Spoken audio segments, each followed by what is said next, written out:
Hey everybody, welcome back to Solid Performance Solutions, our wonderful, illustrious podcast with a wonderful, illustrious guest today who's been with us maybe 3-4 times. I think this might be your 5th time on the podcast.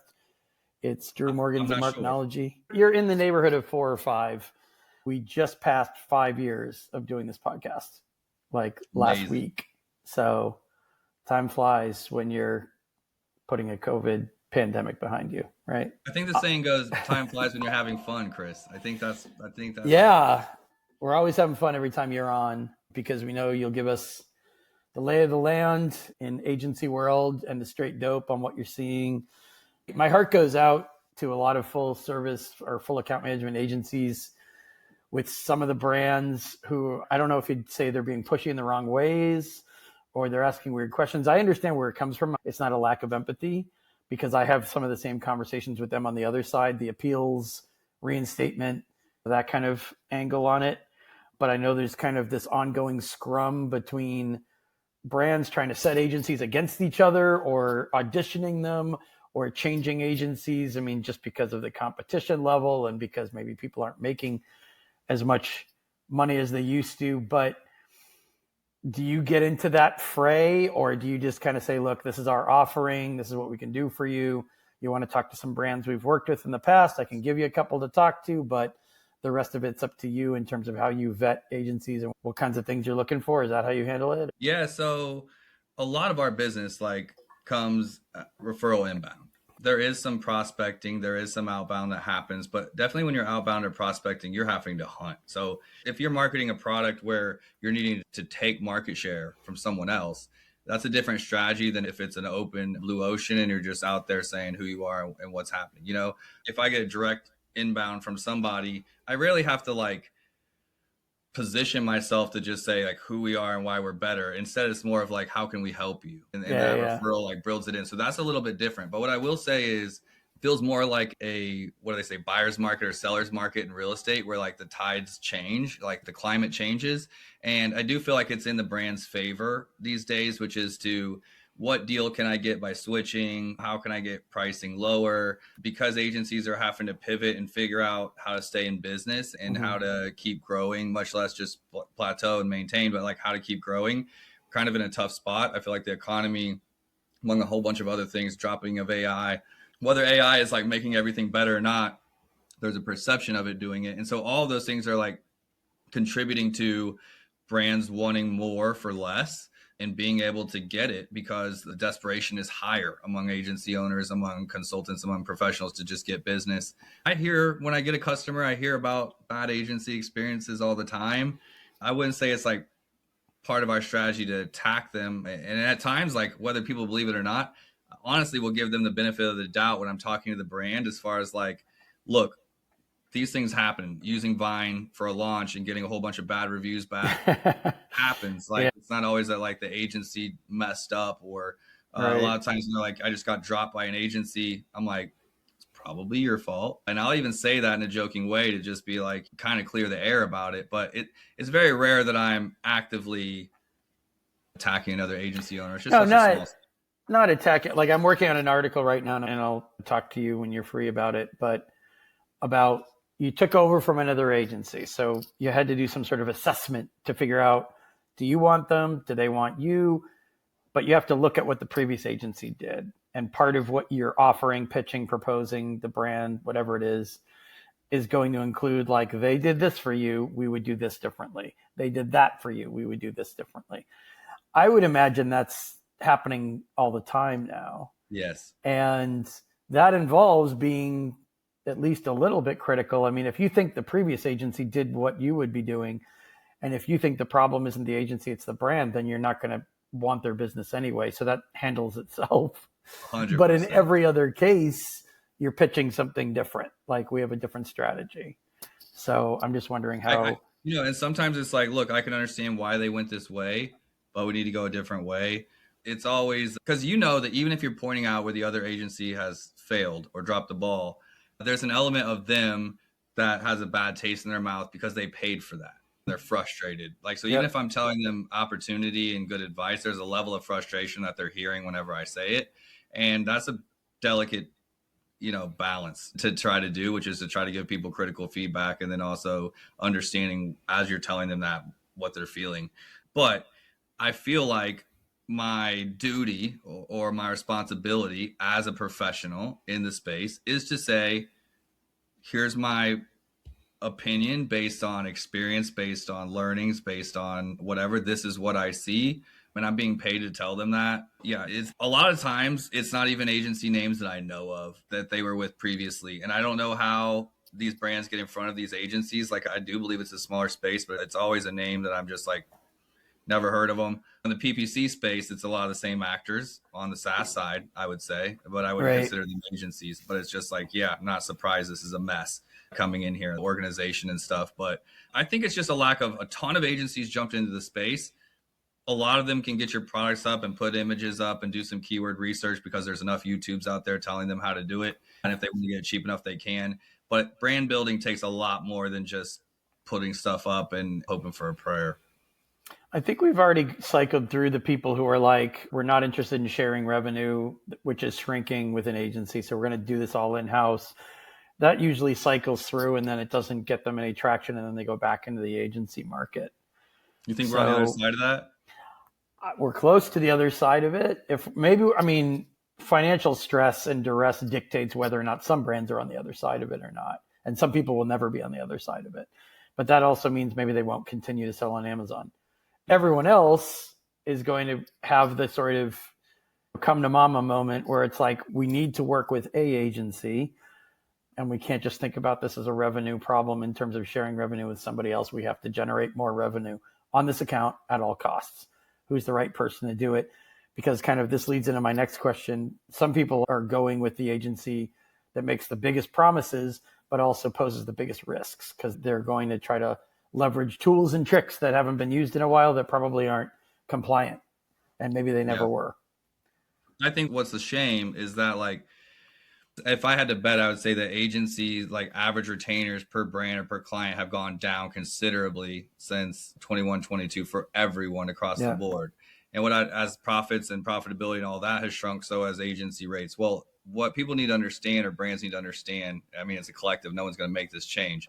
But it's like, if you're wanting an agency to run your brand for $2,000 a month, $2,500, $3,000 a month, you have to understand what we have to do to make any money on that $3,000, right? And that means hiring internationally. That means that means tracking hours and making sure we're not spending more time than is accounted for an account. That means pinching pennies just in the same way that they are. You couldn't hire a nanny for that much money, like part-time, like truly, like, you really couldn't. And so you're wanting someone to run your business across multiple departments and want them to be experienced and be in the US and be on your same time zone and all these things, and you want to pay pennies for it. That's my feedback to any brands listening, is like, look, you get what you pay for. Agencies are having to adjust the demand and what brands are willing to pay. But because of that, you have to start figuring out how to cut corners, how to give less scope creep, how to put boundaries up. And there's just a give and take. Even in a couple of years, I think it's changed a lot. And in the events, we were talking about this before, in the event space, I usually put in whatever events we're doing, smaller stuff, bigger scale stuff. I go to Prosper Show in Vegas in March, and I go to Accelerate in Seattle. But I think events are going to be changing too in terms of ROI. And do you know that if you travel somewhere, you're going to get more than if you stay at home and just spend more time on the phone or emailing people or looking at their brand or looking at their account? I think we're at a tipping point with events too, because I need the ROI in order to keep doing it year in, year out. Yeah, I think there's two parts to any event, right? Which is the networking, B2B, if I'm an agency, other contractors, other service providers.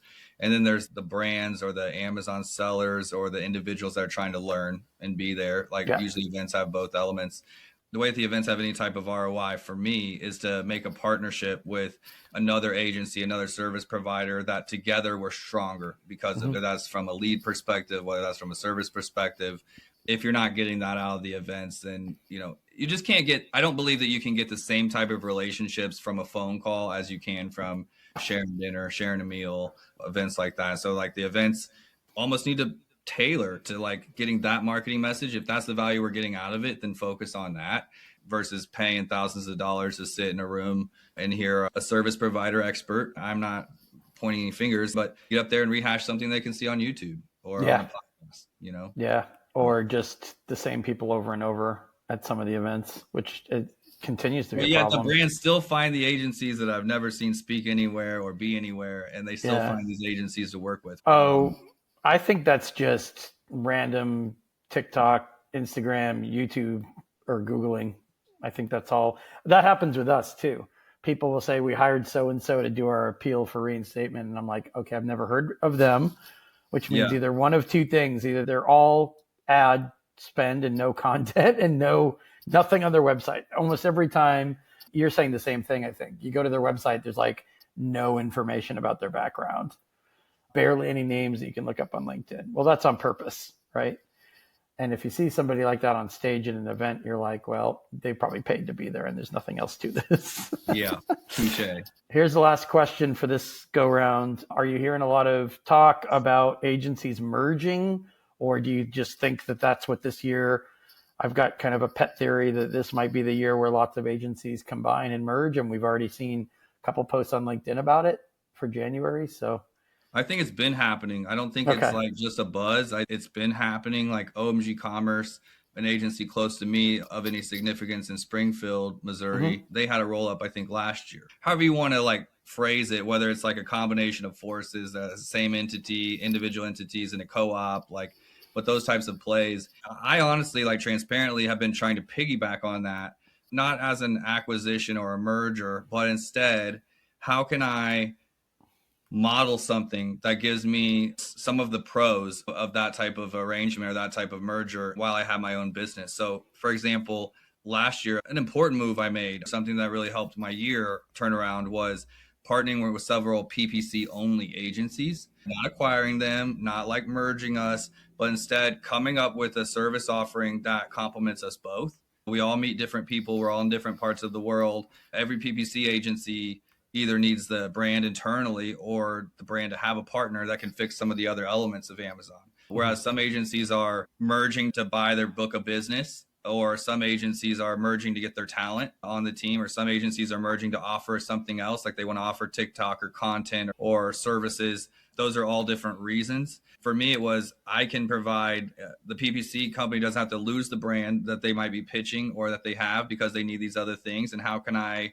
mold my services to offer those, what I would consider like 3 pillars to their 1 pillar of PPC? How can I bring that in and just change the way I was thinking about my offerings in a creative way that benefited us both? So some free strategy on what worked for me. You have to be able to get along with other people. You have to have methodology that they'll approve of and appreciate. But I do think that we're going to see even more of that. And why?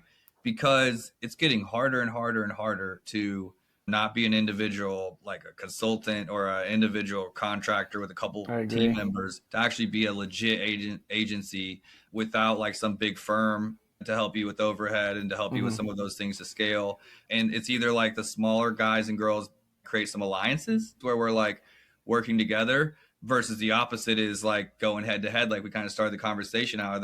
Are there agencies that you're kind of like poaching business and poaching talent? I've never felt like that's the way to go. So I've been looking for the opposite approach. And I mean, I think the market is opening back up a little bit for agencies to be acquired by bigger companies, even generally names I don't even know of, PE firms. Like there's interest. And on my own desk, I've been seeing more and more emails coming through about these headhunters kind of looking for agencies that are interested to sell. But the ones that interest me the most are, let's say, a competitor that is merging with another competitor. And that's like really interesting to me. Seeing them join a big company that just can't hire within or can't build out their own team and wants to just bring that in and add to what they do seems very common.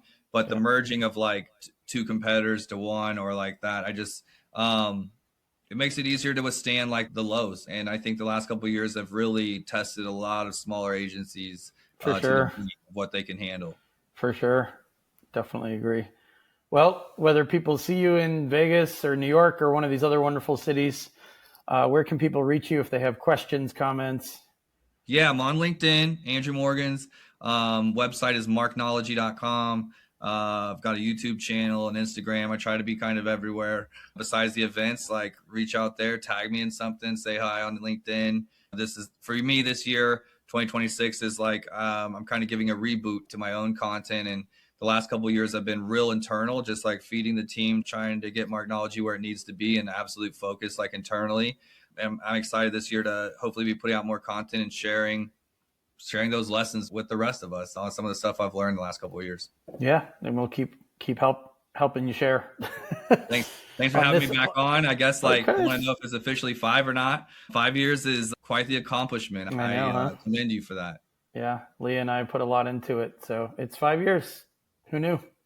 Big. That's good. Hopefully I'll see you soon, and thanks for having me on. Of course. Thanks everyone for listening in. Sell Performance Solutions. We'll catch you next time.